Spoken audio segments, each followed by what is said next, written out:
ஐயா துணை அகிலம் கல்வி சாலை ஆராய்ச்சி நிறுவனத்தில் இணைந்திருக்கின்ற அனைத்து அன்புள்ளங்களையும் அன்போடு வரவேற்று நாம் இன்றைய பாடப்பகுதிக்குள் செல்ல இருக்கின்றோம்.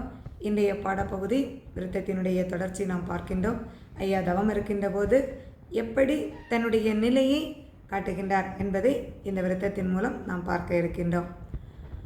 உலகினில் மனுவாய் தோன்றி ஒரு 24 கப்பால் தலைமுறை வினைகள் போக்கி சடலத்துள் ஊரலோட்டி மலைச்செந்தூரலையினுள்ளே மகரத்துள் இருந்து வெற்று அலைக்கடற்கரையாம் நாராயணரன புவியில் வந்தார். ஐயா வைகுண்ட மும்மூர்த்தியும் ஒரு மூர்த்தியாக ஏக பரம்பொருளாக கலி அழிப்பதற்காக இங்கு அவதாரம் எடுத்து வருகின்றார். வந்தவர் உலக மக்கள் காணும்படியாக ஒரு மனு தோற்றத்தை காண்பிக்கின்றார். இந்த மனு தோற்றம் எதற்காக காண்பிக்கப்படுகின்றது? இதற்கு முந்தைய யுகங்களில் அசுரர்கள் ஒரு உருவத்தோடு காணப்பட்டார்கள். அவர்களை வெல்வதற்காக எம்பெருமான் ஒரு அவதாரத்தை நிகழ்த்தி அந்த அசுரர்களை அங்கே வதம் செய்தார். அப்போது கந்தனாக, ராமனாக, கண்ணனாக எம்பெருமான் ஒரு காட்சியை அருளினார். ஆனால் இப்போது கலி என்ற ஒரு மாயை மக்களுடைய உள்ளத்திலே, அந்த கலித்தன்மை அரக்கனாக மக்களுடைய உள்ளத்திலே இருக்கின்றது. மக்களினுடைய உள்ளத்தில் இருக்கின்ற அந்த மாய அழுக்கை அகற்ற வேண்டுமென்றால் நான் ஒரு மனுவாக இருந்து எப்படி எப்படி வாழ வேண்டும், வாழ்ந்தால் இந்த கலியை வெல்ல முடியும் என்ற உபதேசங்களை அருள வேண்டும். அதற்காக ஒரு சாதாரண ஒரு மனிதனாக ஒரு பண்டார கோலத்தை எடுக்கின்றார். அவ்வாறு பண்டார கோலத்தை எடுத்து அதற்கு பிற்பாடு இந்த உடம்பை சார்ந்து வருகின்ற தொல்லை வினைகள், கர்மாக்கள் இவற்றை அகற்றுகின்றார். ஏன்னா பஞ்சபூத சக்திகளால் ஆக்கப்பட்டிருப்பது இந்த மனித உடல். இந்த பஞ்சபூத சக்திகளால் ஆக்கப்பட்டிருக்கின்ற இந்த மனித உடலை தொடர்ந்து வருகின்ற கர்ம வினைகள், அதாவது 24 வினைகள், அந்த மனித உடலானது 96 தத்துவங்களால் இங்கே அமைக்கப்பட்டிருக்கின்றது. இதில் ஆன்ம தத்துவம் 24, அதில் பஞ்சபூத சக்தியால் ஆக்கப்பட்டிருக்கின்ற உடம்பு, அதாவது வாயு, ஆகாயம், நெருப்பு, மண் மற்றும் இந்த தண்ணீர் என்று சொல்லக்கூடிய பஞ்சபூத சக்திகளால் ஆக்கப்பட்டிருந்தது மனித உடம்பு.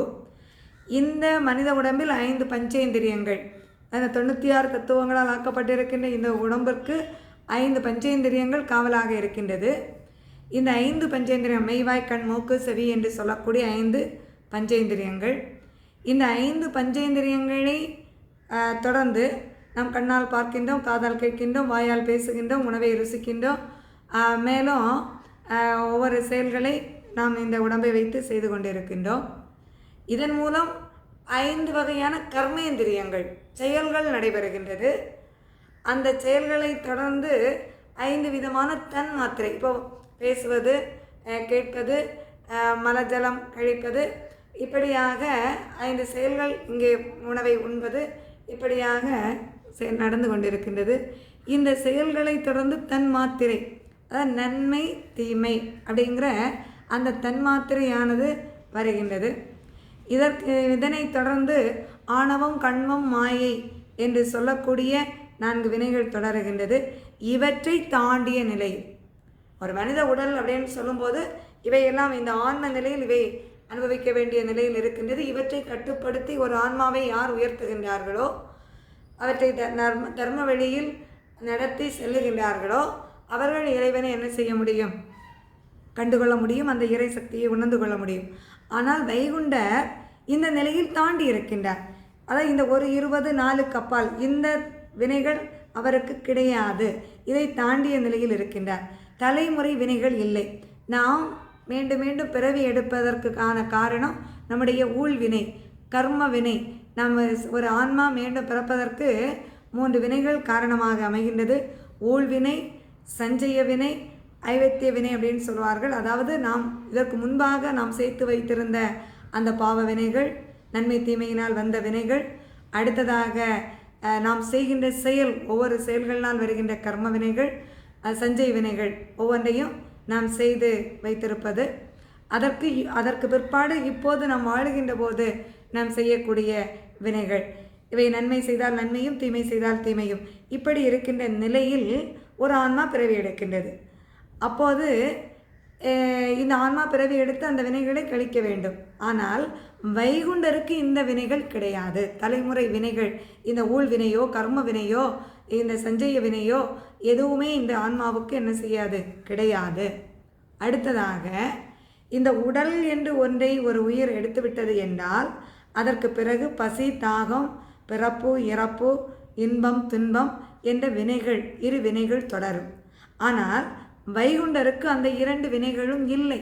சடலத்துள் ஊறல் ஓட்டி அந்த உடலில் எழுகின்ற பசி, தாகம், உணர்ச்சிகள் இவற்றையெல்லாம் ஓட்டி இவையெல்லாம் தாண்டிய நிலையில், இவையெல்லாம் இறைவனுக்கு கிடையாது. தாண்டிய நிலையில் மலைச்சந்தூர் அலையினுள்ளே மகரத்துள் இருந்து பெற்று, அதாவது அந்த திருப்பாற்கடலுக்குள் அவதாரம் எடுத்து வருகின்ற போது தந்தையாகி நாராயணமூர்த்தி கொடுத்த அந்த உபதேசத்தின்படி இப்போது அலைக்கடற்கரை ஆண்டி ஐயா அந்த அலையிலிருந்து இங்கே ஒரு பண்டார கோலமாக வந்து தவம் இருப்பதற்காக வந்திருக்கின்ற எம்பெருமான் நாராயணர் என புவியில் வந்திருக்கின்றார்.